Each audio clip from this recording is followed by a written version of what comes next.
Hello guys, आज हम start करने वाले हैं फिजिक्स का बहुत ही इंपॉर्टेंट पड़ाव आपकी लाइफ का, मैकेनिक्स।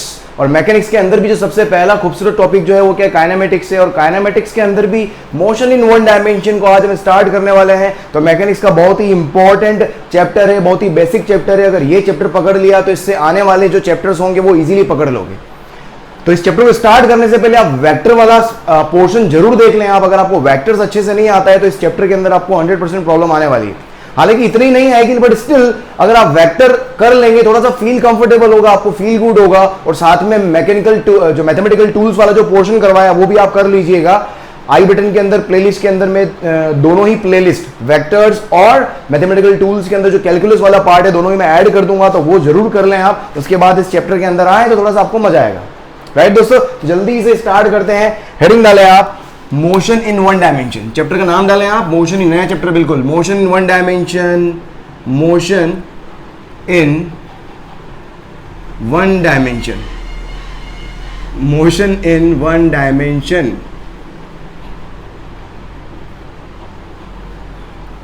है ना, कोई इसको रेक्टिलिनियर ट्रांसलेटरी मोशन भी बोलता है इसको, तो घबराना नहीं है, बहुत सारे नाम होंगे। ट्रांसलेशन मोशन है ना, ट्रांसलेशन मोशन भी बोल देता है, कोई रेक्टिलिनियर मोशन भी बोल देता है। इतने अनेकों नाम है मार्केट के अंदर, अब क्या करें, सारी की सारी एक ही चीजें हैं, रेक्टिलिनियर मोशन है ना, सारी एक ही बातें हैं, घबराना मत इसके अंदर। राइट, ये अपने पास चैप्टर है। हेडिंग डाले सबसे पहले आप काइनेमेटिक्स, सबसे पहले हेडिंग डाले आप, सॉरी मैकेनिक्स। काइनेमेटिक्स क्या है, मैकेनिक्स। हेडिंग डाले मैकेनिक्स। मैकेनिक्स क्या होता है सबसे पहले अपन समझते हैं। मैकेनिक्स स्टार्ट कर रहे हैं, मैकेनिक्स का मतलब तो समझ लें अपन। मैकेनिक्स का मतलब क्या हो गया, जब भी आप मैकेनिक्स पढ़ रहे हो इसका मतलब क्या है, किसी भी ऑब्जेक्ट के स्टेट के बारे में आप डिस्कस करते हो। स्टेट का मतलब क्या हो गया, ऑब्जेक्ट रेस्ट में है या ऑब्जेक्ट मोशन में है। अगर मोशन में है तो वो क्या एक्सेलरेट कर रहा है, मतलब स्पीड वेरी कर रही है। ये सारी 9th में आपने छोटी मोटी चीजें आपने 9th में पढ़ी है। थोड़ा सा इसके अंदर अपन जल्दी जल्दी करेंगे, कोशिश करेंगे, मैं समझा सब दूंगा आपको मैं। राइट, तो मैकेनिक्स क्या हो गया, स्टडी ऑफ रेस्ट और मोशन। मैकेनिक्स का मतलब क्या हो गया, study of rest oblique motion of object. किसी भी ऑब्जेक्ट के रेस्ट या मोशन की आप जब भी बात कर रहे हो इसका मतलब आप मैकेनिक्स पढ़ रहे हो। अब रेस्ट और मोशन भी आप 3 तरीके से डिस्कस कर सकते हो। रेस्ट और मोशन क्या होता है, कब रेस्ट में होता है ऑब्जेक्ट, कब मोशन में होता है, इसकी भी मैं चर्चा करूंगा। मैकेनिक्स के अंदर बेसिकली अपन 3 ब्रांचेस होती है मैकेनिक्स की। मतलब एक्चुअल में क्या होता है फिजिक्स के अंदर, जब भी आप कोई टॉपिक पढ़ोगे वो एक तरीके से क्या है, वो फिजिक्स की एक ब्रांच है। वो क्या है, फिजिक्स की एक ब्रांच है। भाई साहब मोबाइल शांत हो जाए। वो फिजिक्स की क्या है, एक ब्रांच है। तो फिजिक्स की यहां पर जो मैकेनिक्स एक ब्रांच है उसकी वापस फर्दर 3 पार्ट में आप डिवाइड करते हो। पहला पार्ट जो हो गया वो क्या हो गया, स्टैटिक्स। स्टैटिक्स, स्टैटिक्स का मतलब क्या हो गया, स्टडी ऑफ रेस्ट। जब भी ऑब्जेक्ट स्टडी रेस्ट कंडीशन में होता है तो अपन जो भी स्टडी कर रहे हैं उसको अपन क्या बोलते हैं, स्टैटिक्स। वो कौन सी ब्रांच होगी, स्टैटिक्स। उसके बाद दूसरा ब्रांच होता है काइनेमेटिक्स। काइनेमेटिक्स, काइनेमेटिक्स का मतलब क्या हो गया, स्टडी ऑफ मोशन, किसी भी ऑब्जेक्ट के मोशन की चर्चा करना। इसका मतलब अपन क्या पढ़ रहे हैं, काइनेमेटिक्स पढ़ रहे हैं। लेकिन मोशन क्या होना चाहिए, ऐसा मोशन होना चाहिए जिसमें आपको कोज पता नहीं हो। You are not interested in cause of motion. Cause of motion का मतलब क्या हो गया, जैसे फोर्स, जनरली फोर्स जो होता है वो हमेशा किसी न किसी मोशन का कोज होता है। तो विदाउट, तो study of motion without knowing cause, without knowing cause, अपन कोज में इंटरेस्टेड नहीं है। Without knowing cause of motion, जब ये इस तरह की चर्चा करते हैं उसको अपन क्या बोलते हैं, काइनेमेटिक्स। और तीसरा मेरे पास जो ब्रांच होता है, ये फर्दर मैकेनिक्स के 3 पार्ट है, स्टैटिक्स, काइनेमेटिक्स और तीसरा होता है डायनेमिक्स। तीसरा क्या होता है, डायनेमिक्स। डायनेमिक्स का मतलब क्या है बेटा, हर चीज बताऊंगा आपको, छोटी से छोटी चीज से लेता हुआ पूरा न्यूमेरिकल पार्ट तक लेके जाऊंगा, एडवांस लेवल की प्रॉब्लम तक लेके जाऊंगा। तो बिल्कुल आप एक एक लाइन को अच्छे से सुने। आप एक एक लाइन जो बोल रहा हूं बोर्ड पे मिलेगी आपको, बिल्कुल कॉपी पेन लेके नोट्स बनाए आप, बहुत अच्छे लेक्चर होने वाले हैं। डायनेमिक्स, डायनेमिक्स का मतलब क्या हो गया, स्टडी ऑफ मोशन तो है ही है, लेकिन with knowing but interested in cause also. But अपन इंटरेस्टेड है, but interested in cause of motion,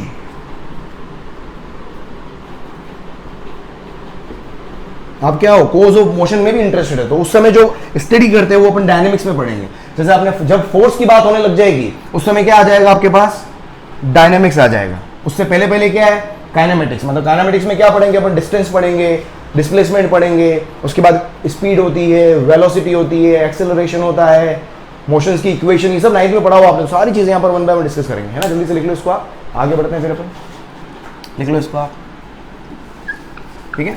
चलो बहुत बढ़िया। इसके बाद हेडिंग डालें आप। यार मैं सब डस्टर वस्टर सब यूज करके देख चुका हूँ, पता नहीं किससे मिटता है यार ये। चलो नेक्स्ट हेडिंग डालो आप, frame of reference. Next heading डालो आप, frame of reference. Frame of reference, frame of reference क्या होता है? फ्रेम ऑफ रेफरेंस, ठीक है, चैप्टर का नाम लिख लिया, आप हटाएं बीमारी को। फ्रेम ऑफ रेफरेंस, देखो फ्रेम ऑफ रेफरेंस क्या होता है?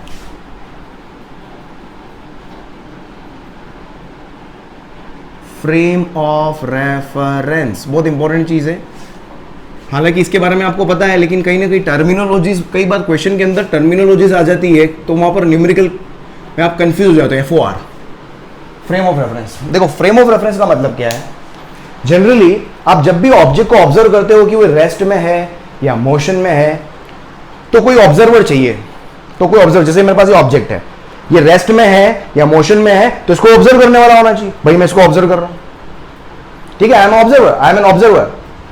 और अगर मैं इसको देख रहा हूं, अभी ये क्या है, इसकी पोजीशन टाइम के साथ में चेंज नहीं हो रही है, इसकी पोजीशन टाइम के साथ में चेंज नहीं हो रही है। ये कौन देख रहा है? मैं देख रहा हूं। मैं क्या हो गया? ऑब्जर्वर हो गया।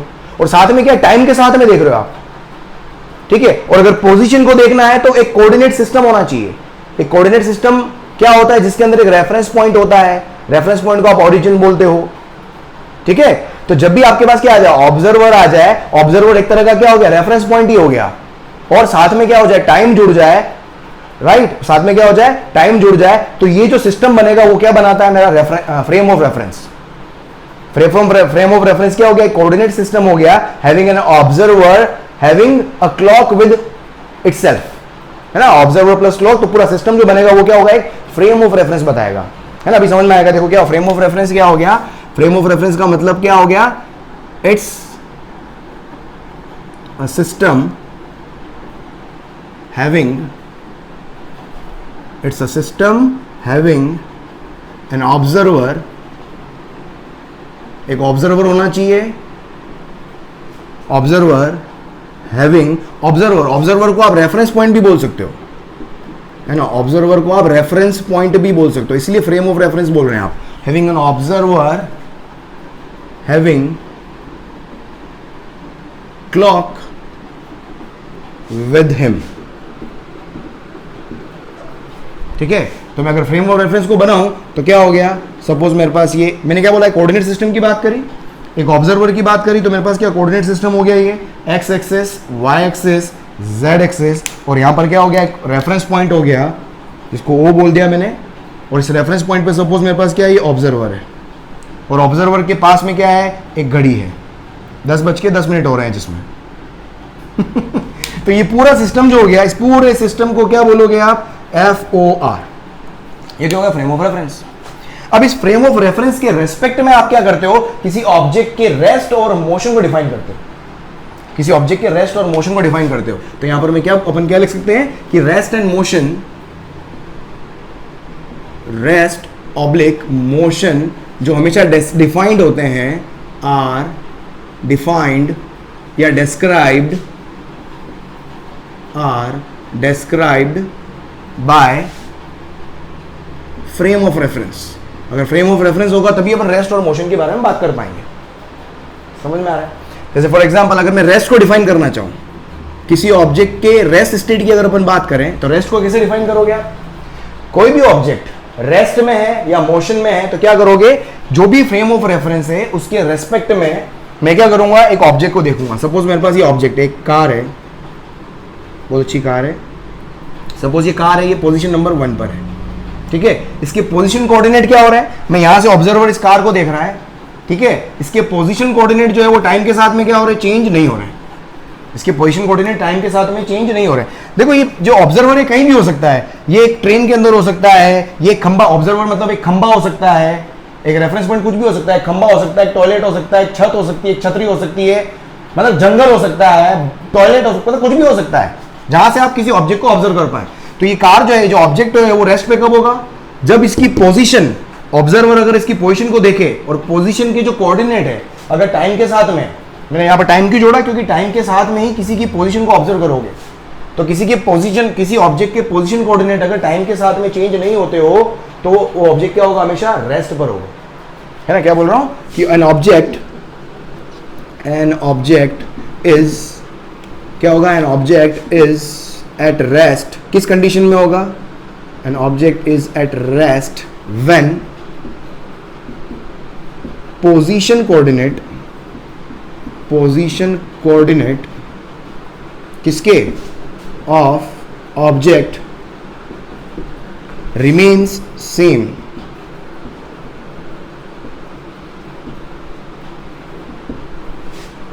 with respect to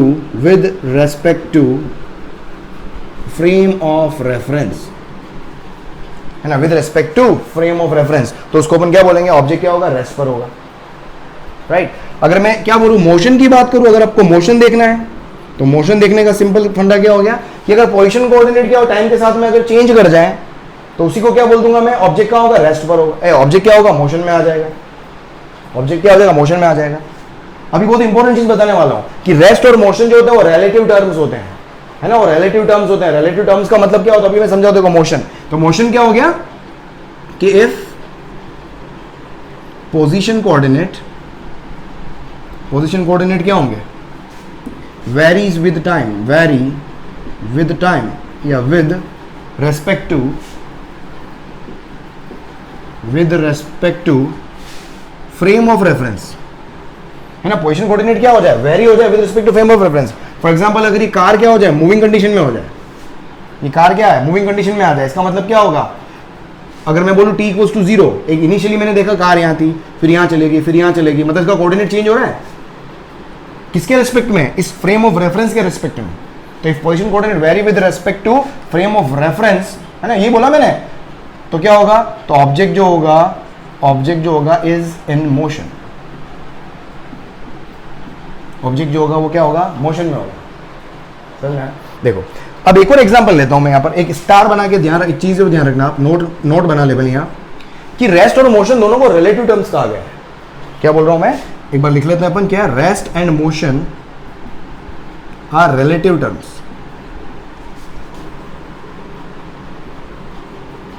इसका मतलब क्या होता है, रेस्ट और मोशन दोनों क्या है, रिलेटिव टर्म्स है। रिलेटिव टर्म्स होने का मतलब क्या है, देखो रेस्ट और मोशन जो रिलेटिव टर्म्स है उसको देखो, इसको आसानी से आप कैसे समझ सकते हो, इसका बहुत सुंदर सा एग्जांपल है। सपोज आप ट्रेन के अंदर बैठे हुए हो, ठीक है, ट्रेन के अंदर मैं बैठा हुआ हूं और ट्रेन के अंदर एक मेरा पड़ोसी बैठा हुआ है, हम दोनों बैठे हुए हैं, ट्रेन चल रही है, चकाचक ट्रेन चल रही है, ठीक है।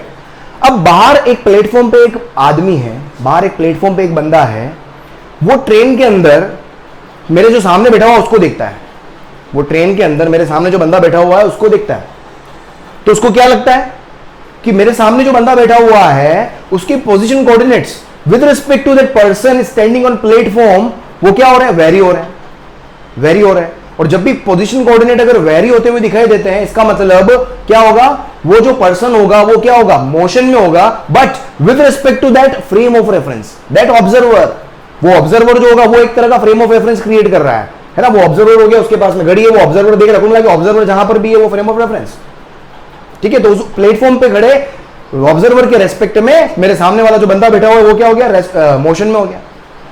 अब मैं क्या करूं, अब मैं उसको देखता हूं, अब जैसे मैं उसको देखूंगा तो देखो सिंपल सी बात है, क्या हुआ, मैं उसको देख रहा हूं तो उसके पोजीशन कोऑर्डिनेट मुझे वेरी होते हुए नहीं दिखाई दे रहे, मेरे से उसकी डिस्टेंस फिक्स देना। सपोज एक फीट पे बैठा हुआ है तो 1 फीट, 2 फीट पे बैठना है, 2 गज पे बैठना है, कोरोना को मात देनी है तो कितनी फीट, 1 से 2 फीट डिस्टेंस रखनी है ना अपने को, कोरोना को मात देनी है तो बिल्कुल बनाए रखें आप। तो उतनी डिस्टेंस पर बंदा बैठा हुआ है, उसके position coordinate with respect to me जो है वो क्या है, वेरी नहीं हो रहा है, इसका मतलब वो बंदा क्या हो गया, रेस्ट में हो गया। Even if the train is moving, तो हमेशा रेफरेंस पॉइंट डिसाइड करता है कि कोई ऑब्जेक्ट रेस्ट पे होगा या मोशन पे होगा। तो कोई भी ऑब्जेक्ट रेस्ट में भी हो सकता है, वही ऑब्जेक्ट मोशन में भी हो सकता है। It is decided by the frame of reference with respect to which you are observing that object. समझ में आ रहा है? तो एक ही ऑब्जेक्ट क्या हो गया, रेस्ट में भी हो गया, मोशन में भी हो गया, इसलिए अपन क्या बोलते हैं कि rest and motion are relative terms. तो क्यों रिलेटिव टर्म्स है, इसको ऐसा क्यों बोल रहे हैं अपन कि भाई क्या बोल रहा हूं कि any object can B at rest oblique motion decided bye, मतलब सेम ऑब्जेक्ट, एनी लिख के अपन क्या लिख दें, अपन सेम ऑब्जेक्ट लिख दें, decided by frame of reference with respect to which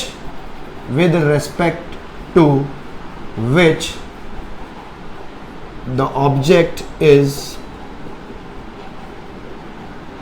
observed। समझ में आ गया कि same object can be rest और at motion decided by frame of reference with respect to which the object is observed. समझ में आ रहा है? ठीक, इसको लिखो, जल्दी लिखो इसको, फिर आगे बढ़ते हैं हम। चलो आगे बढ़े। नेक्स्ट हेडिंग डालो आप, डिस्टेंस। नेक्स्ट हेडिंग डालें आप, डिस्टेंस क्या होता है।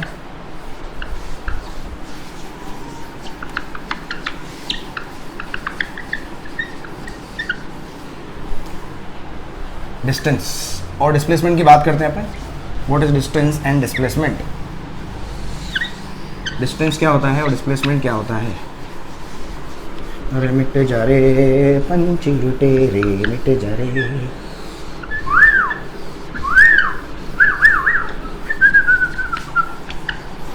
ठीक, अभी क्वेश्चन करेंगे डिस्टेंस डिस्प्लेसमेंट में, थोड़ा बेसिक है। शुरुआत में हमेशा चैप्टर का माहौल बनाऊंगा। शुरू में शायद हो सकता है तुम बोर भी हो जाओ कि काफी लोगों को काफी चीजें आती हैं। अगर आपको ये चीजें आती हैं तो 2x स्पीड करके आप देख लें, ठीक है। क्यों आगे धीरे धीरे क्या, धीरे बिल्कुल बेसिक लेवल से उठाऊंगा आपको, धीरे धीरे उठाऊंगा, उठाते हुए चलूंगा हमेशा लेक्चर के अंदर। चलो नेक्स्ट हेडिंग डालो आप। तो हर चीज पता होनी चाहिए, जिसको कुछ नहीं आता उसको भी सब आएगा, उसको सब कुछ आता उसको भी मजा आएगा, लेकिन थोड़ी थोड़ी देर बाद। डिस्टेंस, ठीक है। डिस्टेंस और डिस्प्लेसमेंट दो बात करते हैं अपन। डिस्टेंस का मतलब क्या हो गया, सपोज कोई भी एक ऑब्जेक्ट, कैसा भी एक पाथ है, सपोज ये ए से बी ऑब्जेक्ट गया, ये बोल रहा हूं मैं कितनी, this is what initial position, और ये मेरे पास सपोज क्या है, फाइनल पोजीशन। ये क्या है, फाइनल पोजीशन। डिस्टेंस का मतलब क्या हो गया, जब ऑब्जेक्ट ए से इस पाथ पे जाता है तो जो length of the actual path जो होता है उसको अपन क्या बोलते हैं, डिस्टेंस। डिस्टेंस क्या होता है, length of actual path. Length of actual path, जो एक्चुअल पाथ ऑब्जेक्ट ने ट्रेवल किया है उसकी जो लेंथ होती है उसको अपन क्या बोलते हैं, डिस्टेंस। वो हमेशा क्या होता है, डिस्टेंस। तो यहां से आप क्या करो, इस पूरे पाथ की लेंथ को अगर आप मेजर करोगे तो वो मुझे क्या देगा, डिस्टेंस। डिस्टेंस का ऐसा यूनिट क्या लिखते हो आप, है ना, डिस्टेंस का ऐसा ही यूनिट आपके पास क्या हो गया, मीटर। उसके बाद में ये क्या, स्केलर क्वांटिटी, आपको अच्छे से पता है डिस्टेंस जो होती है वो क्या होती है, एक स्केलर क्वांटिटी होती है। स्केलर क्वांटिटी का मतलब क्या हो गया, नो डायरेक्शन, कोई भी डायरेक्शन नहीं होगी। तो ये क्या हो गया मेरे पास, सिंपल ये क्या है मेरे पास, डिस्टेंस हो गया। डिस्प्लेसमेंट की बात करते हैं अपन। डिस्प्लेसमेंट, डिस्प्लेसमेंट क्या है,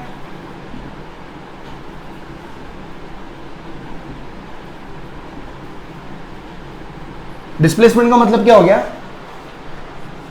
length of the shortest path. दो पोजीशन है, इनिशियल और ये फाइनल पोजीशन है, तो इनके बीच में शॉर्टेस्ट पाथ क्या है, कि लेंथ क्या है। मतलब ए से बी अगर मैं डायरेक्ट एक स्ट्रेट पाथ अगर ड्रॉ करूं तो वो हमेशा मुझे क्या देगा, शॉर्टेस्ट पाथ देगा। वो मुझे क्या देगा, हमेशा शॉर्टेस्ट पाथ देगा। तो length of the shortest path, मतलब आप क्या करो, इनिशियल से फाइनल आप क्या करो, एक लाइन ड्रॉ कर दो ए से बी की तरफ, तो वो जो लेंथ निकल के आएगी वो मुझे क्या देगी, डिस्प्लेसमेंट। तो डिस्प्लेसमेंट क्या हो गया, length of the shortest path, length of shortest path.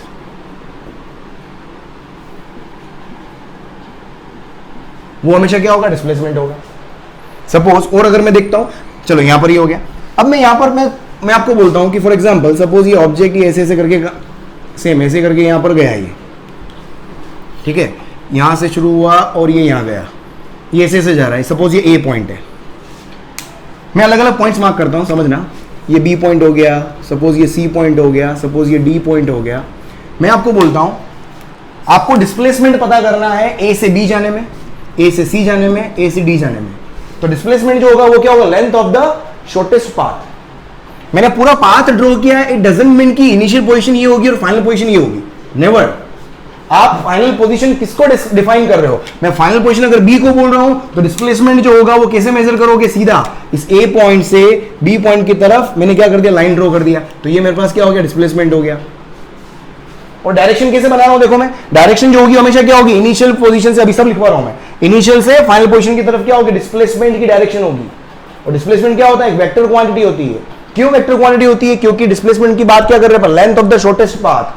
Shortest path अगर मुझे कवर करना है तो एक पर्टिकुलर डायरेक्शन में ही जाना पड़ेगा, तभी मेरा शॉर्टेस्ट पाथ होगा।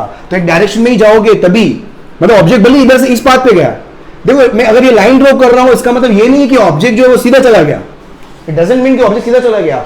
ऑब्जेक्ट कैसे भी जाए, ऑब्जेक्ट इस बी पर भली कैसे भी जाए, भली वो बी पर ऐसे घूम के आया हो, वो भली ऐसे घूम के आया, भली वो ऐसे घूम के आया हो, डिस्प्लेसमेंट हमेशा जो होगा वो क्या होगा, इसी डायरेक्शन में आएगा।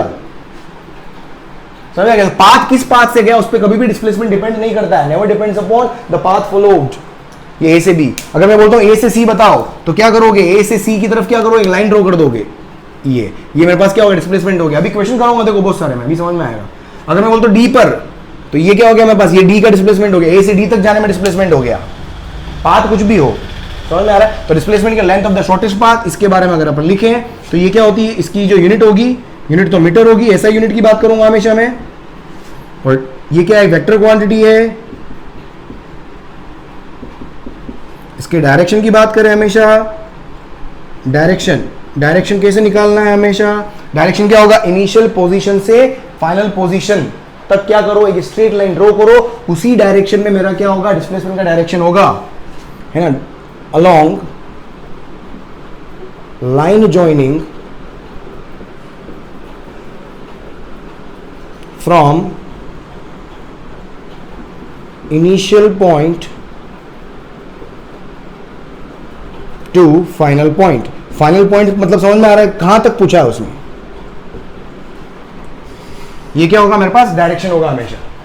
समझ में आ गया? एक और इसकी बात अपन देखें, डिस्प्लेसमेंट अगर मैं ड्रॉ करूं तो डिस्प्लेसमेंट को फाइंड आउट करने का तरीका क्या है, डिस्प्लेसमेंट क्या है, वेक्टर क्वांटिटी है। तो डिस्प्लेसमेंट के बारे में एक और चीज अपन लिख सकते हैं यहाँ पर, क्या है, हाँ एक और चीज मैंने क्या बोला कि it does not depend upon the path followed, does not, इसका एक फॉर्मूला भी होता है जो आपको अच्छे से पता है, does not depend upon path followed.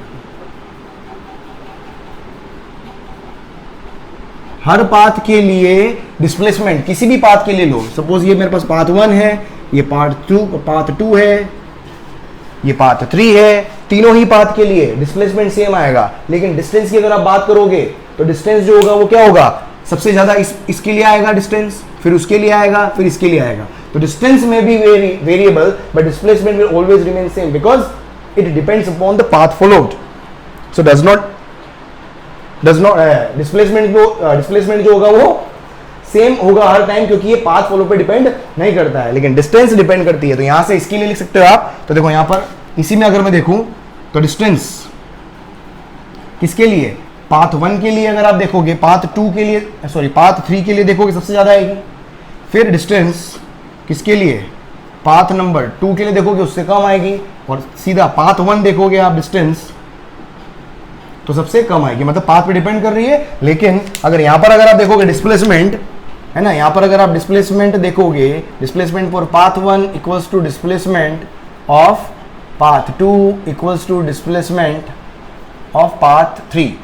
ये क्या है, मैग्नीट्यूड है, डिस्प्लेसमेंट की क्या है, सारे ये मैग्नीट्यूड है, डायरेक्शन की बात नहीं हुई है ना। तो डिस्प्लेसमेंट का मैग्नीट्यूड जो कभी पाथ जो फॉलो पे डिपेंड नहीं करता है। और तीनों ही डिस्प्लेसमेंट के लिए डायरेक्शन भी मेरे पास क्या आ गई, सेम आ गई, है ना। लिखो इसको, आप लिखो, आगे बढ़ते हैं। फिर डिस्प्लेसमेंट के बारे में और चर्चा करते हैं, फिर क्वेश्चन कराता हूं मैं आपको बढ़िया शानदार।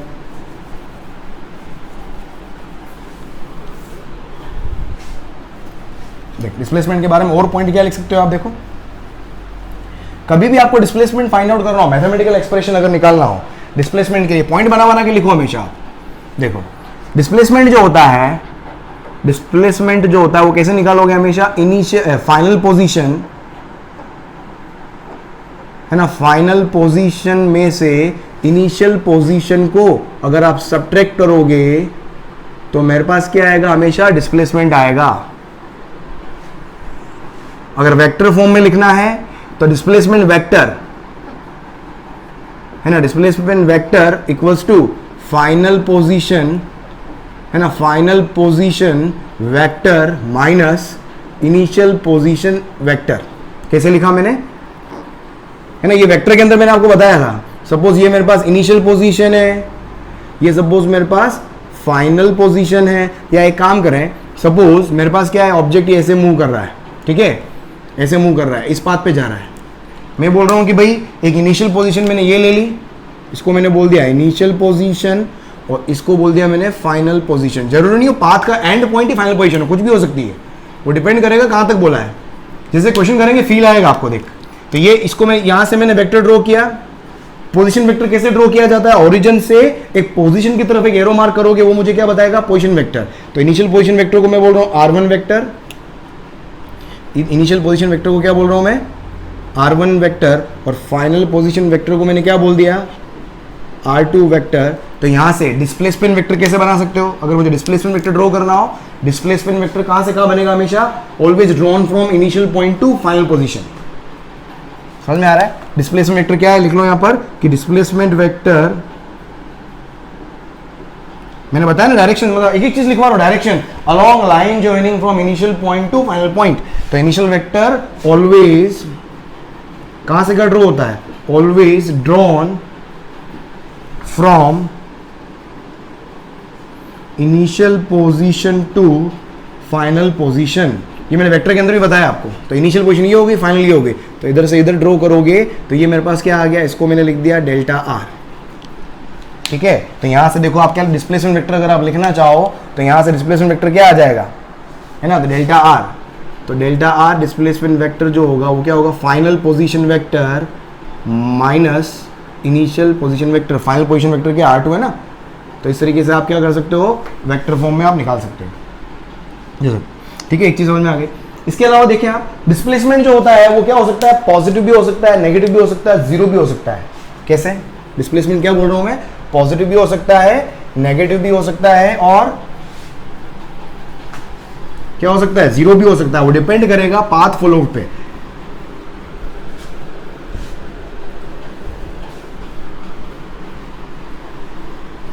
है ना, इनिशियल से फाइनल की तरफ, है ना। मैं क्या बोल रहा हूं कि जब भी आप डिस्प्लेसमेंट वेक्टर की बात करोगे, देखो एक चीज और अपने को यहां पर समझ में आई होगी, एक और यहां पर पॉइंट लिखें अगर अपन, देखो ऑब्जेक्ट भले यहां से यहां पर गया, है ना, ऑब्जेक्ट समझना, ये इनिशियल पोजीशन है, ये फाइनल पोजीशन है, ठीक है। ऑब्जेक्ट सपोज एक पाथ यहां से लिया, एक पाथ इसने स्ट्रेट लिया, और एक पाथ कुछ ऐसे ले लिया, ठीक है।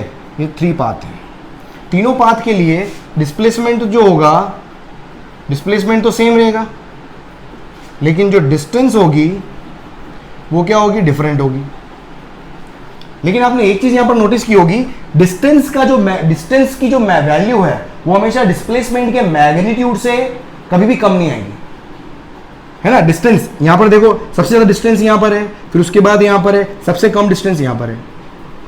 मतलब अगर ऑब्जेक्ट अगर सपोज इस पाथ पे जाता तो क्या मैं बोल सकता हूं कि डिस्टेंस और डिस्प्लेसमेंट का मैग्नीट्यूड दोनों क्या हो जाएंगे, इक्वल हो जाएंगे, दोनों क्या हो जाएंगे, इक्वल हो जाएंगे, है ना। अगर स्ट्रेट पाथ पर, तो यहां पर मैं क्या लिख सकता हूं, और अगर स्ट्रेट पाथ नहीं है तो डिस्टेंस जो होगा वो हमेशा डिस्प्लेसमेंट से ज्यादा आएगा, क्योंकि स्ट्रेट पाथ जो वो क्या शॉर्टेस्ट पाथ है। तो यहां पर देखो क्या लिख सकते हैं, एक और पॉइंट अपन, कि जो डिस्टेंस जो होता है, डिस्टेंस हमेशा ग्रेटर देन इक्वल्स टू क्या होगा, डिस्प्लेसमेंट। डिस्टेंस जो होगा वो हमेशा क्या होगा, डिस्प्लेसमेंट से बड़ा हो सकता है, उसके बराबर हो सकता है। डिस्टेंस कभी भी छोटा नहीं होगा डिस्प्लेसमेंट से, ये हमेशा याद रखेंगे आप, कभी भी छोटा नहीं होगा। समझ आ रहा है, ठीक है। चलो देखिए यहां से अपन क्वेश्चन करें अपन, चलो क्वेश्चन कराता हूं, देख क्वेश्चन करो यहाँ पर, डिस्टेंस डिस्प्लेसमेंट के क्वेश्चन करते हैं। काफी कुछ चर्चा हो गई, अब प्रश्नों की बात करते हैं। मैं क्या बोलता हूं, एन ऑब्जेक्ट मैं क्या बोला, an object moves 4 metre east then 5 metre north then 3 metre upwards. Find displacement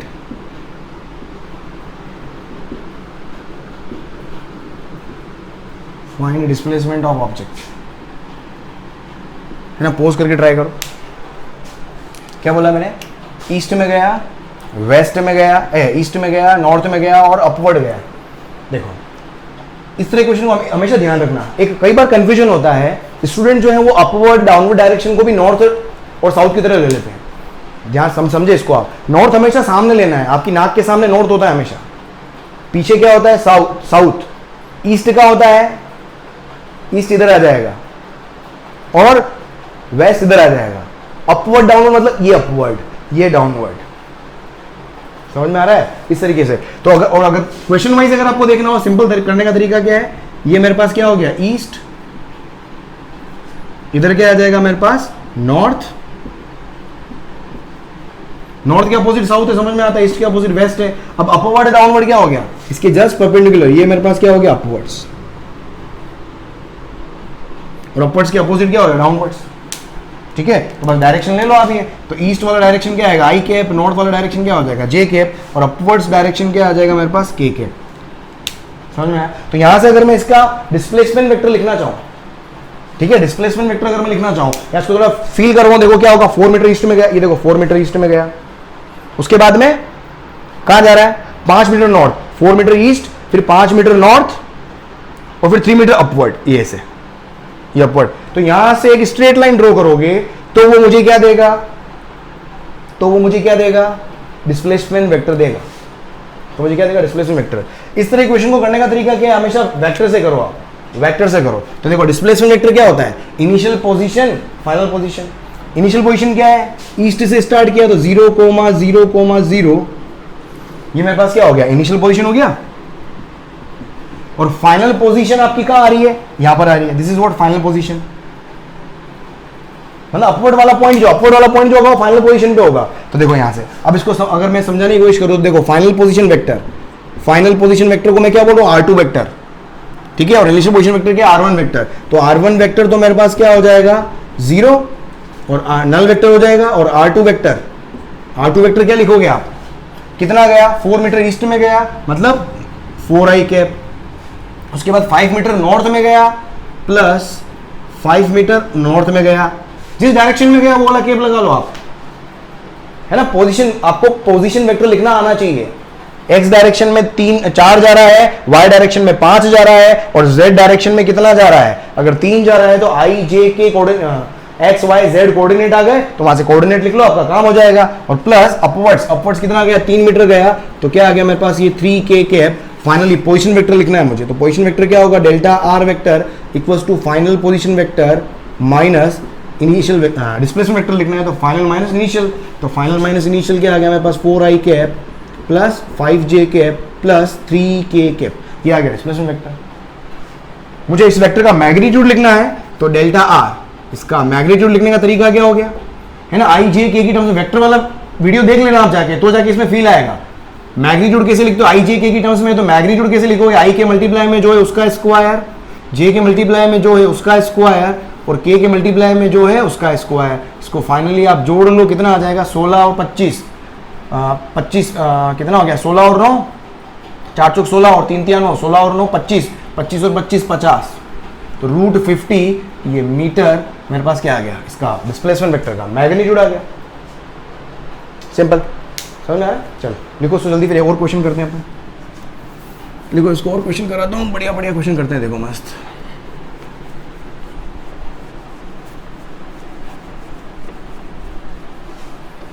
duster लेके आया, मजा नहीं आया मिटाने में यार. तेल लगाना पड़ेगा, आपको लग रहा है कपड़े के पे, तभी काम होगा.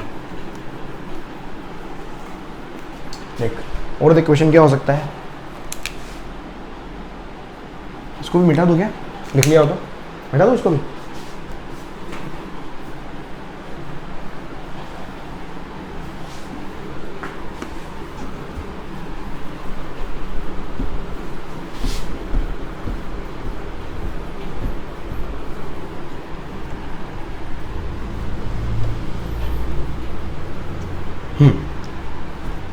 देखो एक और क्वेश्चन देखो क्या, देखो सपोज एक ऑब्जेक्ट सर्कुलर पाथ पर मूव कर रहा है,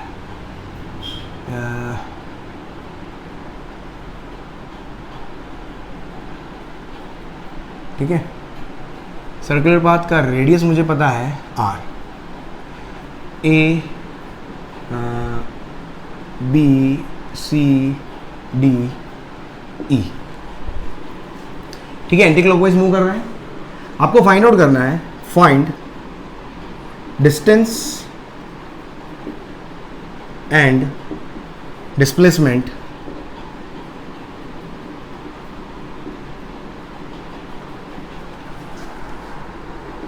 ऑफ ऑब्जेक्ट,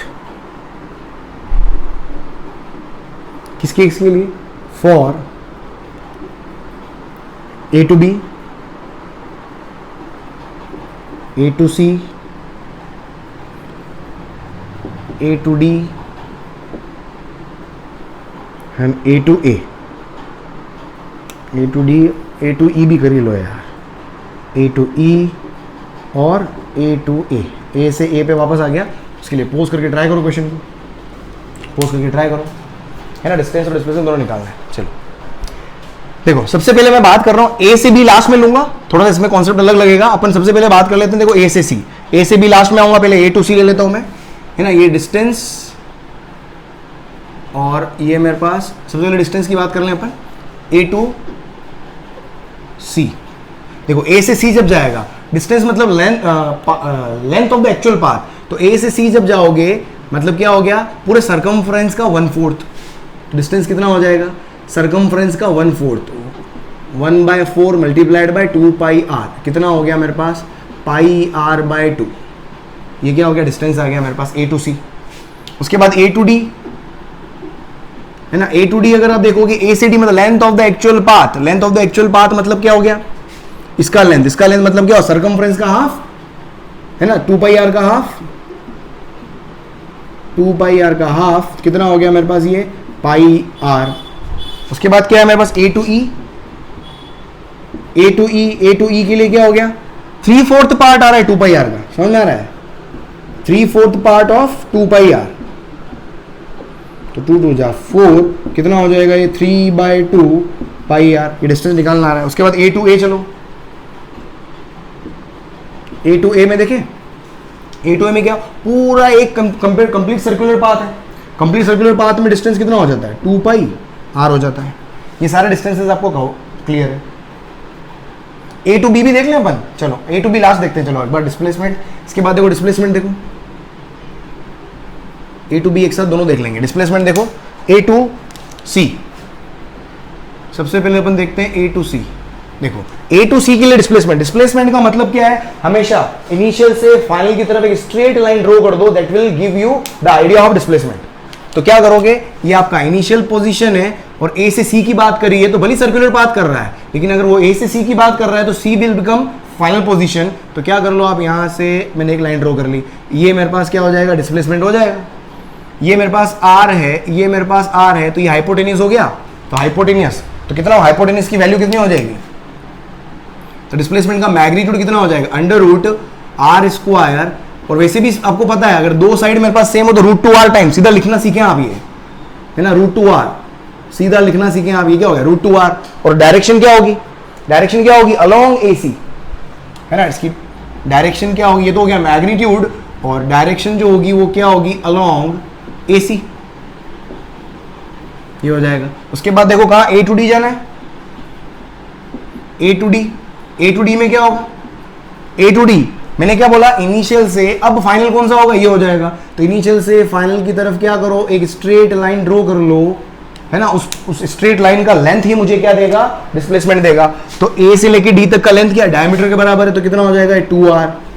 और डायरेक्शन क्या हो जाएगा, ये तो हो गया मैग्नीट्यूड, और डायरेक्शन क्या हो जाएगा, ए से along A to D, along A D, ये क्या हो जाएगा, बस डायरेक्शन हो जाएगा। उसके बाद देखो कहां पर, ए टू ई, ए टू ई में क्या होगा, ए टू ई में क्या बोला मैंने, इनिशियल मेरे पास ये भले वो यहां से यूं आ रहा है, बट डिस्प्लेसमेंट जो होता है हमेशा इनिशियल से फाइनल पोजीशन की तरफ लाइन ड्रॉ करो, तो इनिशियल से फाइनल की तरफ ये मैंने क्या कर दिया, लाइन ड्रॉ कर दी, ये स्ट्रेट लाइन ड्रॉ कर दी, ये आ रही है, तो ये भी क्या होगा, मैग्नीट्यूड विल रिमेन सेम, कितना पहले वाला √2r, समझ में आ गया होगा आपको, तो मैग्नीट्यूड तो मेरे पास वही होगा √2r, बस डायरेक्शन मेरे पास क्या हो जाएगी, डायरेक्शन चेंज हो जाएगी, this time direction will become what, A to E, along A, direction क्या हो जाएगा, अलोंग ए ई, और फाइनली मेरे पास क्या है, ए टू ए, पूरा राउंड लगा के आया है, पूरा राउंड लगा के आया है, तो इनिशियल और फाइनल पोजीशन दोनों क्या हो गई, सेम हो गई है ना। तो इनिशियल, तो यहां पर देखो आप, इनिशियल पोजीशन इक्वल्स टू क्या है, फाइनल पोजीशन, तो दोनों का अगर यहां से मैं डिस्प्लेसमेंट निकालूं तो डिस्प्लेसमेंट क्या होता है, फाइनल पोजीशन में से इनिशियल पोजीशन को सब्ट्रैक्ट करोगे तो क्या आएगा, 0, डिस्प्लेसमेंट क्या आ जाएगा, डिस्प्लेसमेंट का मैग्नीट्यूड क्या हो गया, 0, नल वेक्टर हो गया, और नल वेक्टर का डायरेक्शन क्या होता है, आर्बिट्रेरी, कुछ भी, ये मैंने बताया था आपको वेक्टर्स के अंदर, ठीक है। चलो लिख लिया। अब यहां से अपन देखते हैं आप कौन सा वाला पाथ, ए टू बी की बात करता हूं मैं, ए टू बी इसको लिख लो, फिर ए टू बी बताता हूं मैं आपको, ए टू बी, देखिए ए टू बी देखते हैं, देखिए ए टू बी क्या आता है,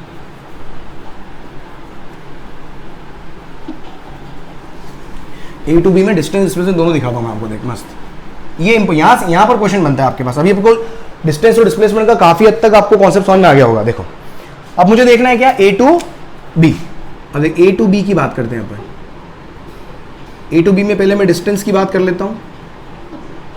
देखो ये मेरे पास क्या हो गया, ए हो गया, और ये सपोज मेरे पास बी पॉइंट है, ये ठीक है, ये मेरे पास बी पॉइंट है, ये एंगल थीटा दिया हुआ है, क्वेश्चन के अंदर थीटा दिया हुआ है, ठीक है, थीटा एंगल, ये थीटा दिया हुआ है। अब यहां से अगर आप देखोगे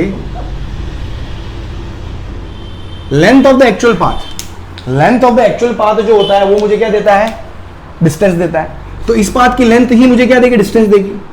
तो ए बी जो है वो क्या है, ए बी पाथ की लेंथ जो है वो क्या है, डिस्टेंस है, और ये एक तरह का क्या आर्क है, ठीक है, और अपने को पता है थीटा इक्वल्स टू क्या होता है, आर्क अपॉन रेडियस होता है, तो आर्क इक्वल्स टू क्या हो जाएगा, तो यहां से आर्क इक्वल्स टू क्या हो जाएगा, थीटा मल्टीप्लाइड बाय रेडियस, तो डिस्टेंस कितना आ जाएगा यहां पर फाइनली, तो distance will come out to be what, theta multiplied by R, ये क्या आ गया, डिस्टेंस आ गया मेरे पास, है ना, angle multiplied by radius. Theta यहां पर क्या करना है, रेडियन में रखना है, theta will be in radiance, ये आपको ध्यान रखना है। तो मेरी डिस्टेंस जो आएगी वो क्या आएगी, मीटर में, ये आपको रिलेशन पता होगा, थीटा रेडियन में आता है, ये दोनों मीटर में आते हैं, ये रेडियन रेडियस है ना, समझ में आ गया, ये हो गया डिस्टेंस, सिंपल। लेकिन अब मुझे क्या पूछा है इसने, अब मुझे क्या पूछा है, क्या पूछा है, डिस्प्लेसमेंट। डिस्प्लेसमेंट का मतलब क्या हो गया, डायरेक्ट स्ट्रेट लाइन ड्रॉ करोगे, ये मेरे पास क्या हो गया, डिस्प्लेसमेंट, ये क्या है, डिस्प्लेसमेंट। अब इसको देखो, इसको अब वेक्टर की तरह सॉल्व करना पड़ेगा, और यहां से जो रिजल्ट आएगा वो बहुत स्टैंडर्ड रिजल्ट है, उसको बिल्कुल आप याद कर लेना, उसको रट लेना, है ना, रट लेना उसको। देखो क्या स्टैंडर्ड रिजल्ट क्या आता है, देखो यहां पर ध्यान सुनना, दो वेक्टर है, समझना इसको, देख यहां पर दो वेक्टर बना लेता हूं मैं, ये एक इनिशियल, यही ड्रॉ कर लूं, ये सपोज एक इनिशियल वेक्टर हो गया, इसको मैं इनिशियल पोजीशन वेक्टर बोल सकता हूं, इसके रेस्पेक्ट में, सेंटर के रेस्पेक्ट में, और इसको क्या बोल सकता हूं मैं, फाइनल पोजीशन वेक्टर, है ना, इसको मैं बोल देता हूं R2 वेक्टर, सॉरी इनिशियल मतलब R1 वेक्टर, इसको अपन बोल देते हैं R2 वेक्टर, और इनिशियल से फाइनल वेक्टर की तरफ जो ड्रॉ होता है वो अपना क्या होता है, डेल्टा R होता है, डिस्प्लेसमेंट वेक्टर। अब डिस्प्लेसमेंट वेक्टर एक तरह का क्या है, दो वेक्टर को सब्ट्रैक्ट कर रहे हो तो क्या आ रहा है, डिस्प्लेसमेंट वेक्टर आ रहा है, और दो वेक्टर के सब्ट्रैक्शन का जो रिजल्टेंट होता है, दो वेक्टर का सब्ट्रैक्शन मतलब डेल्टा R, और उसके रिजल्टेंट का जो मैग्नीट्यूड का जो फॉर्मूला होता है, सब्ट्रैक्शन का फॉर्मूला, वो क्या होता है, या डिफरेंस वेक्टर जिसको आप बोलते हो, डिफरेंस का रिजल्ट क्या होता है, डिफरेंस है, ये क्या होता है, पहला वेक्टर का मैग्नीट्यूड का स्क्वायर, दूसरे वेक्टर का मैग्नीट्यूड का square minus 2ab cos theta. Vector में जाके देखें आप, ये सीधा रिजल्ट देता है मुझे किसका, डिफरेंस का, दो वेक्टर के डिफरेंस का मैग्नीट्यूड का ये फॉर्मूला होता है। अब दो वेक्टर का डिफरेंस यहां पर कौन है, डेल्टा आर, अपने पास में क्या है, delta R vector equals to क्या है, R2 vector minus R1 vector, और यहां पर अगर आप देखोगे R1 वेक्टर का मैग्नीट्यूड और R2 वेक्टर का मैग्नीट्यूड, दोनों का मैग्नीट्यूड जो है वो क्या है, रेडियस के बराबर है। ये R1 वेक्टर या R2 वेक्टर दोनों का रेडियस ही तो है। तो देखो यहां से डेल्टा R का अगर मैं मैग्नीट्यूड बनाना चाहूं, डेल्टा R वेक्टर का मैग्नीट्यूड अगर अपन लिखना चाहे तो इसी फॉर्मूला से आएगा। और फॉर्मूला में क्या आ जाएगा मेरे पास, दो वेक्टर कौन से हो गए, तो R1 स्क्वायर का मैग्नीट्यूड दूसरे वेक्टर के मैग्नीट्यूड का square minus 2R1 R2 cos theta, theta is the angle between these two vectors. तो देखो यहां से क्या आ गया मेरे पास, अगर यहां से आप लिखोगे, हे भगवान इंक खत्म हो गई क्या, तो यहां से अगर लिखोगे आप तो देखो क्या आ गया, R1 और R2 दोनों सेम है, दोनों सेम है, दोनों को R लिख रहा हूं तो देखो क्या हो जाएगा, R square minus 2R1 R2 मतलब 2R स्क्वायर cos थीटा। तो देखो यहां से क्या आ जाएगा, अंडर रूट में 2R स्क्वायर कॉमन ले रहा हूं, देखो 2R स्क्वायर, तो क्या बचेगा 1 माइनस cos थीटा। एक फॉर्मूला याद रखो आप कि 1 माइनस, ये मैंने ट्रिग्नोमेट्री के अंदर करवाया था, इसको अच्छे से याद कर लो। 1 minus cos theta equals to होता है 2 साइन स्क्वायर थीटा बाई 2। क्या होता है 1 minus cos theta equals to क्या होता है 2 sine square theta by 2। Trigonometry mathematical tools वाला लेक्चर जाके देखना आप। तो देखो क्या हो जाएगा फाइनली 2R स्क्वायर अंदर है और अंदर क्या हो गया 2 साइन स्क्वायर थीटा बाई 2, ये एंगल के अंदर है ना। तो देखो 2 और 2 का बाहर आ गया 2, R स्क्वायर का R और साइन स्क्वायर का साइन, कितना आ गया साइन थीटा बाई 2। ये क्या आ गया मेरे पास, डिस्प्लेसमेंट वेक्टर का मैग्नीट्यूड। ये क्या आ गया, डिस्प्लेसमेंट वेक्टर का मैग्नीट्यूड आ गया मेरे पास, ये डिस्प्लेसमेंट वेक्टर का मैग्नीट्यूड। अगर इन दोनों का रेशियो निकालना चाहूं तो मैं इन दोनों का रेशियो, एक और चीज निकाल दो, find ratio of displacement and distance. Displacement और डिस्टेंस का क्या रेशियो निकालना है, देखो रेशियो निकालो यहां पर, यहाँ इसको यहीं कर दूं मैं क्या, या इसको लिख लो, देखो यहीं कर देता हूं इसको मैं, डिस्प्लेसमेंट और डिस्टेंस का रेशियो। तो देखो डिस्प्लेसमेंट डिवाइडेड बाय डिस्टेंस कितना आएगा, डिस्प्लेसमेंट तो हो गया कितना 2R साइन, ये डायरेक्ट याद करना, रिजल्ट याद रख सकते हो इसको, and divided by theta multiplied bye R, R से R कैंसिल। देखो यहां से स्टैंडर्ड रिजल्ट आ जाएगा आपके पास ये कि डिस्प्लेसमेंट और डिस्टेंस का जो रेशियो होता है वो किसके बराबर आता है, साइन थीटा बाय 2 अपॉन इस 2 को नीचे ले लो आप, ये कितना हो जाएगा थीटा बाई 2 हो जाएगा। ये रेशियो आ गया मेरे पास, ये बहुत इंपॉर्टेंट रिजल्ट है, डायरेक्ट निकाल सकते हो आप कि sine theta by 2 upon theta by 2, this is what the ratio of displacement and distance. Clear, देख इसको आप देख सीधा देख ए से बी, अब इस फॉर्मूला से सारे निकाल सकते हो आप, इस फॉर्मूला से सारे रिजल्ट आप निकाल सकते हो आप। अगर मैं ए से सी जाता, देखो इसको मैं बताता हूं, देखो अभी मैं इसको लिख लिया क्या, अब डायरेक्ट रिजल्ट आपको, अगर अभी जो मैंने लंबे मेथड से जो क्वेश्चन करवाया था, इस स्टैंडर्ड रिजल्ट से सब कुछ निकाल सकते हो आप, है ना, स्टैंडर्ड रिजल्ट से सब कुछ निकाल सकते हो। जैसे मैं अब A to C बोलता हूं, देखो A to C के लिए डिस्टेंस क्या होगा, theta multiplied by R, theta कितना है pi by 2 multiplied by R, ये देखो पाई आर बाई 2 आ गया सीधा, theta multiplied by R. Displacement क्या होगा, है ना, ए से सी एंगल 90 बन रहा है, ये थीटा कितना बन रहा है 90। अगर मैं डिस्प्लेसमेंट की बात करूं, ये डिस्प्लेसमेंट कितना हो जाएगा, देख 2R साइन 90 डिवाइडेड बाई 2 कितना हो गया, ये 2R साइन 45 डिग्री। साइन 45 कितना होता है 1 अपॉन रूट 2 होता है, 2 अपॉन रूट 2 कितना हो गया रूट 2R, ये अपन ने देखा भी था अभी, मतलब एक स्टैंडर्ड रिजल्ट, ये डिस्प्लेसमेंट आ गया मेरे पास। और रेशियो, अगर मुझे रेशियो निकालना है डिस्प्लेसमेंट अपॉन डिस्टेंस का, डिस्प्लेसमेंट अपॉन डिस्टेंस का, सीधा फॉर्मूला अपने sine theta by 2 upon theta by 2, sine theta by 2 मतलब sine 45 upon theta by 2। Angle को रेडियन में रखना है, मैंने क्या बोला था, angle will be in radians, radians में कितना हो गया, रेडियंस में कितना पाई बाई 2, तो देखो कितना आ गया, तो साइन 45 कितना होता है 1 बाय रूट 2 और ये पाई और ये क्या हो गया 2, तो कितना आ गया ये रूट 2 बाय पाई, है ना। यहाँ से कितना distance, displacement upon distance, displacement क्या root 2R upon pi R by 2, ये कितना हो गया, यहाँ से निकाल लो भले आप, root 2R upon pi R by 2, कुछ गड़बड़ कर दिया क्या, साइन 45 और ये पाई बाई 2, डिस्प्लेसमेंट हो गया तेरा रूट 2R, R से R cancel, 2 root 2 by pi कैसे आ रहा है भाई यार, ये हाँ पाई आर बाई टू, इधर देख लो sine theta by two upon theta by two. Theta by two का मतलब कितना हो गया, थीटा, अच्छा सॉरी थीटा तो 90 था ना, थीटा 90 था ना, थीटा 90 था, तो pi by two and whole divided by two, तो पाई बाय 4 आएगा, ये पाई बाय 4 आएगा। देख पाई बाय 4 आएगा, कितना हो गया 1 by root two and divided by pi by 4, तो ये आ जाएगा तेरे पास 4 अपॉन रूट टू पाई, तो ये हो जाएगा 2 रूट टू, है ना, आ गया 2 root two by pi, 2 root two by pi, ये आ गया। क्लियर है, काफ़ी हद तक आपको चीज़ समझ में आएगी। जल्दी से लिखो इसको, जल्दी से लिखो भाई, गर्मी बहुत भयंकर। लिख लिया, चलो करें आगे बढ़े। देख बस 1-2 क्वेश्चन और करते हैं अपन, उसके बाद खत्म, कहानी खत्म। पैसा आ जा,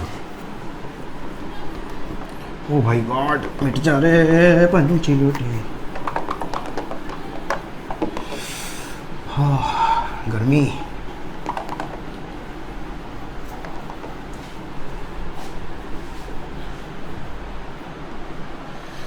ओ भाई भाई गॉड, ये तो मीट ही नहीं रहा यार, इधर तो मिट जाता है यार, बोर्ड का ये वाला पोर्शन एकदम सही है, इधर ही लिखूंगा मैं। देखिए एक और अच्छा क्वेश्चन है,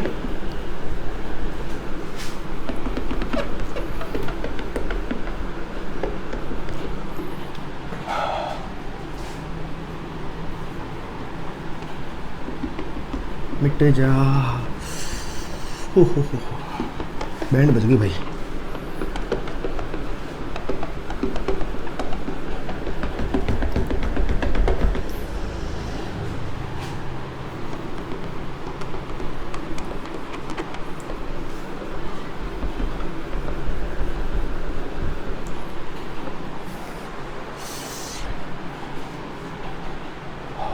देख क्वेश्चन देख नेक्स्ट,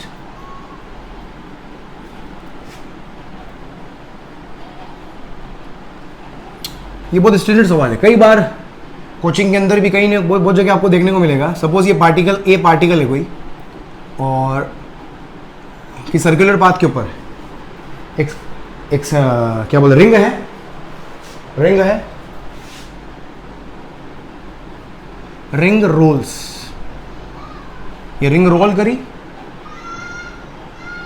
और कुछ यहाँ आ गई और पार्टिकल यहाँ आ गया, रोल करेगी पार्टिकल यहाँ आ गया।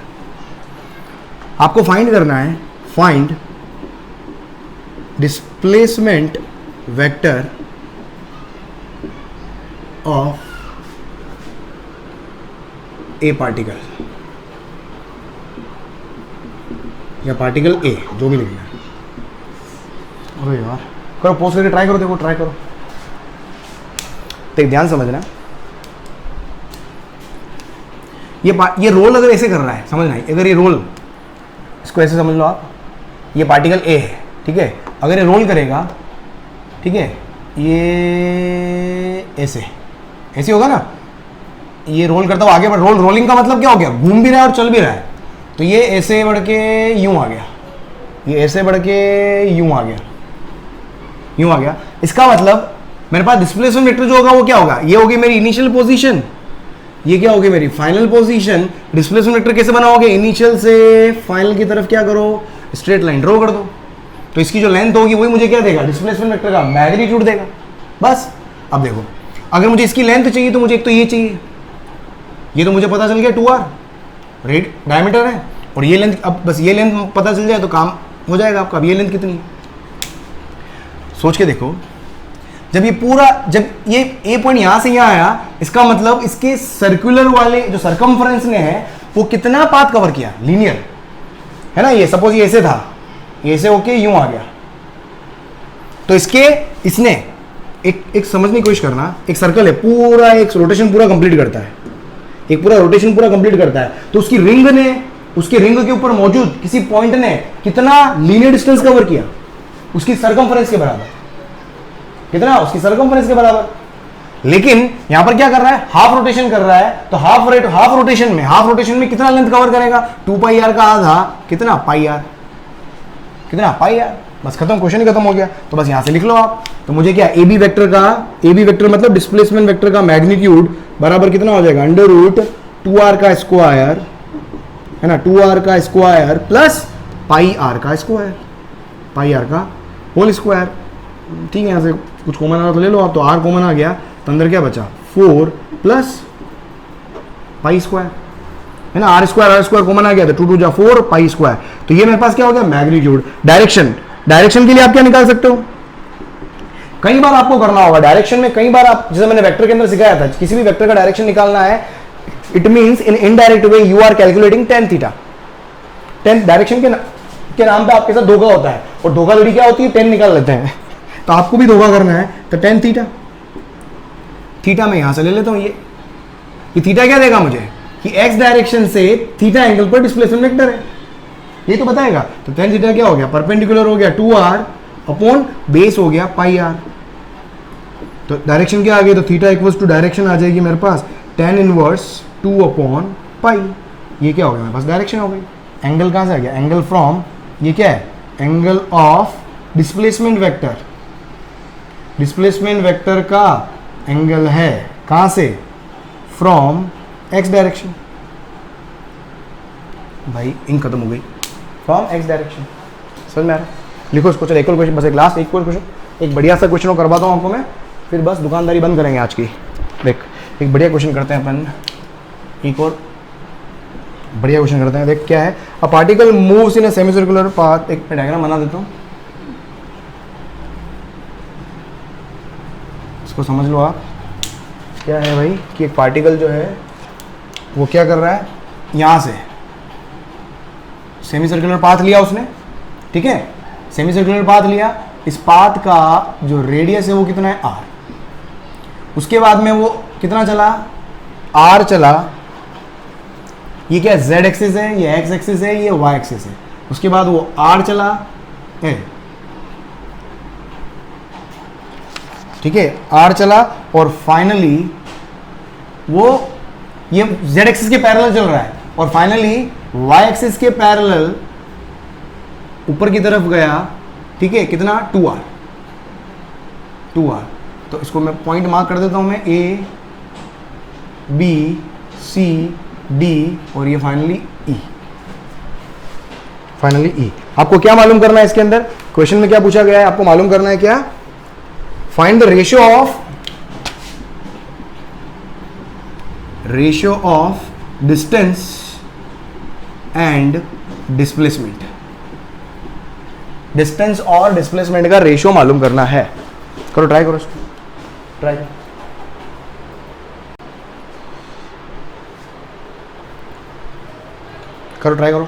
देख डिस्टेंस निकालना, डिस्प्लेसमेंट निकालना है। क्वेश्चन समझ में आया कि नहीं आया, पहले सेमी सर्कुलर पाथ लिया, फिर इधर आया, समझना, z एक्सिस के पैरेलल, ये x एक्सिस है, ये y एक्सिस है, ये z एक्सिस है, समझ में आना चाहिए। यहां से देख circular path, semi circular path, फिर यहां से z एक्सिस के पैरेलल, ये z एक्सिस है, z एक्सिस के पैरेलल, फिर y एक्सिस के पैरेलल, मतलब ऊपर,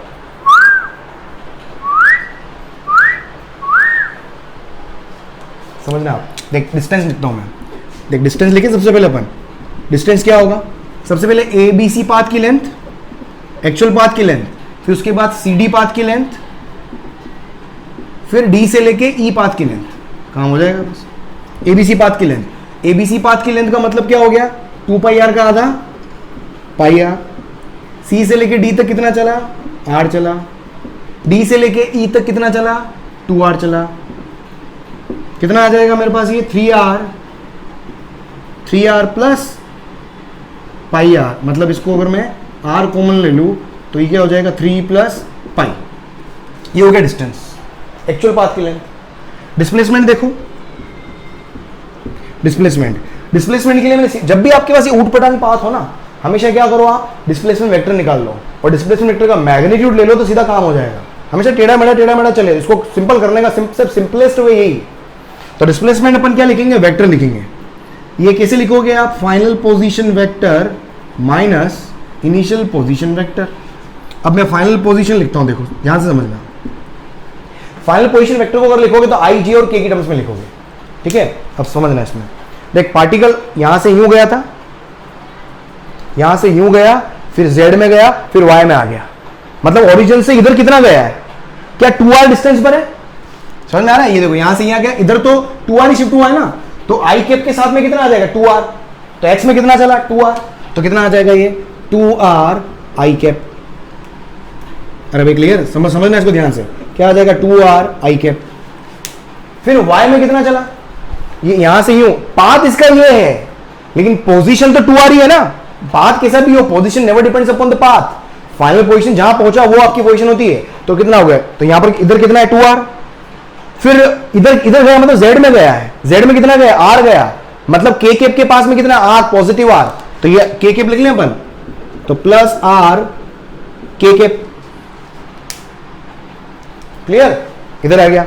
फिर y में कितना आ गया 2r, y में कितना आ गया 2r, तो ये कितना आ गया मेरे पास 2r j कैप। ये हो गया फाइनल पोजीशन वेक्टर। और इनिशियल पोजीशन वेक्टर तो मुझे पता ही है वो क्या है 0i 0j 0k, क्योंकि इनिशियल क्या है मेरा, यही तो है, ये इनिशियल पोजीशन, ये फाइनल पोजीशन और ये इनिशियल पोजीशन।